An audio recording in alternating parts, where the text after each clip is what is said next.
West Duchovny may be the daughter of two famous actors, but she's still striking her own path in Hollywood. So how did she do it? From a normal upbringing to Netflix fame, the Painkiller star is proving she's more than just a famous last name. Before we ever knew West Duchovny, we knew her parents, David Duchovny and Téa Leoni. The two actors were married for 17 years, and during their relationship, they welcomed two children, West in 1999 and Kid Miller in 2002. Despite having two high-profile actors for parents, however, not everything in West's life was as perfect as it seemed. For instance, in 2008, West's father went to rehab for a sex addiction. He was also publicly accused of having an affair, an allegation he vehemently denied. What's wrong with Baywatch? You've got a dirty mind. Aside from the fact that her parents are two of the most recognizable television figures from the 90s and 2000s, West Duchovny's childhood was pretty regular. Although her parents were talked about in the press, she and her brother stayed out of the spotlight. And West will confirm that her parents' careers didn't matter to her when she was growing up. When asked about their jobs by WWD, West said, "I didn't really care about it. It was my parents' thing. People were asking me about it a lot, and that made me be like, why are you asking me this? That's not my life." Duchovny and Leoni didn't try to expose their children to acting either. In fact, West's first paid acting role wasn't until 2018, when she was nearly 20. Even though she wasn't acting with her parents or chasing the spotlight like some children of famous actors, West Duchovny's upbringing wasn't totally normal. She still was able to attend high-profile events with her parents. For example, West attended the 2013 Snowflake Ball for UNICEF along with her mother, who serves as an ambassador for the organization. The actor also spent quite a bit of time at sporting events with her father, who played basketball in college. From the Knicks to the Yankees, Duchovny is a New York sports fan, and he shared his fandom with his daughter by taking her to games. And West appreciated it, as she said to her father in a since-deleted Instagram post, "Thank you for the constant inspiration, support, and love, for sharing with me your passion for baseball, literature, music, and now acting."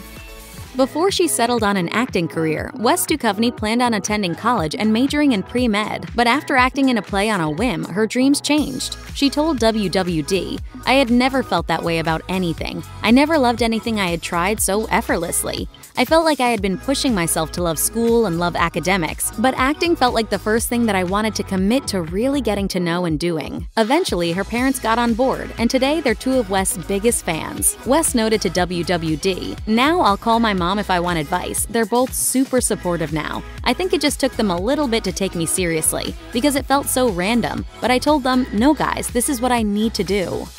Being a Nepo baby in Hollywood definitely has its advantages, chief among them the connections that can garner an audition. Yeah, Nepo baby! Some Nepo babies seemingly bypass the audition process and get cast automatically, especially if it's in a project one of their parents is involved in. While we can't say for sure, we have a strong suspicion that West Duchovny's first paid gig as an actor had something to do with her father. After all, West's very first acting credit came on The X-Files, the same show David Duchovny starred in for 11 seasons. West appeared in a season 11 episode, playing a character named Maddie. As of 2023, The X-Files is the only time West and her dad have appeared on screen together. West's decision to act, however, is something her father seems to have been surprised by. She told Shone, "My parents were shocked. They were like, oh my god, that came out of left field. What's happening?" My dad has now admitted that before he was so nervous for me, and then he saw the play and he was like, oh, thank god she's good.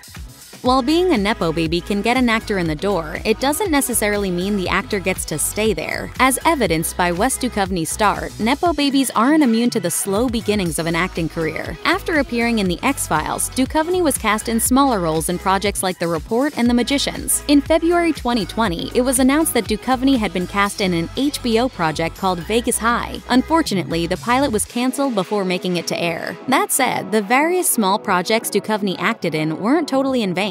In addition to allowing her to add credits to her resume and sharpen her skills, Duchovny was able to act alongside some incredible Hollywood stars. In The Report, Duchovny was cast among the likes of Adam Driver and Annette Bening. And while she didn't act alongside very famous actors in The Magicians, Duchovny did have a 3-episode arc on the Sci-Fi original series.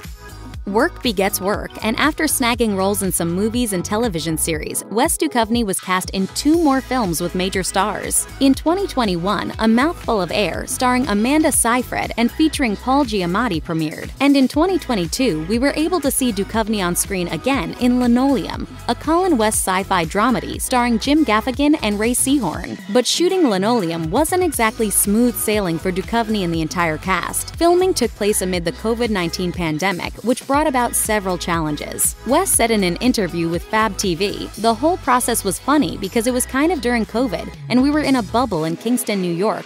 And the whole thing was funny because of the environment." Despite its challenges, the COVID-19 pandemic restrictions might have been a great learning experience for West in the end, mostly because she was able to work alongside seasoned professionals the entire time. While speaking to Fab TV, the actor gushed over the dedication each person working on set had to the project, saying, "Everyone's so passionate that they just want to show up and work, and as long as everyone feels that way, then it gets done."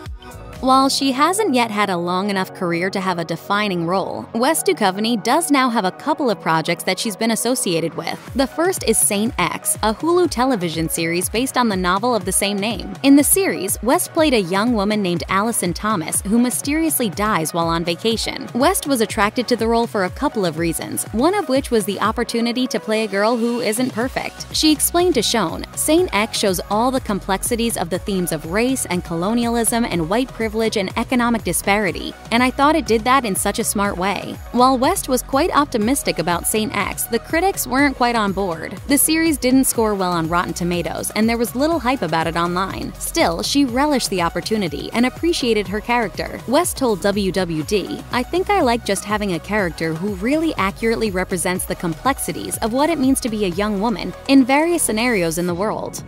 The second major role for Wes Duchovny in 2023 came by way of Netflix. The actor starred alongside Taylor Kitsch in Painkiller, a 6-episode dramatization of Richard Sackler's crusade to make OxyContin the most prescribed opioid in America.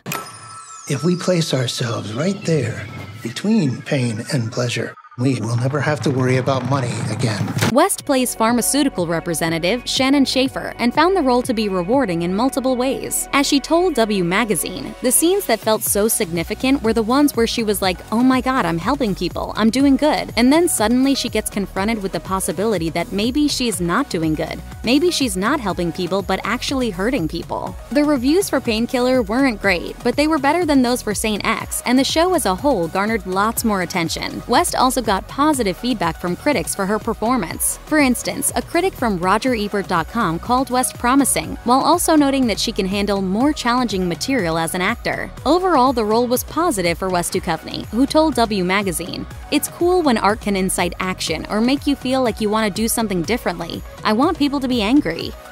Despite being relatively new to acting, Wes Duchovny made a good impression with the people she worked with. For instance, Eric Newman, who produced Painkiller, told the Daily Mail, "She blew us away in her audition and is a bright light in our show." And Newman isn't the only person who believes in her. While speaking to Closer, David Duchovny had this to say about his daughter, "I'm always scared of anybody I love getting into acting, especially a child of mine, but I think she has a toughness to her that can help her survive." If her career thus far is any indication, Wes should have no problem booking more jobs in the future. Perhaps we can expect more intense roles from her, or even some that explore what it's like to be a woman in modern times. As she said to WWD of her roles thus far, "The commonality is just this cacophony of fear and motivation and desire and self-consciousness. All the things. It's fun for me to explore." We'll be watching to see what Wes Duchovny explores next.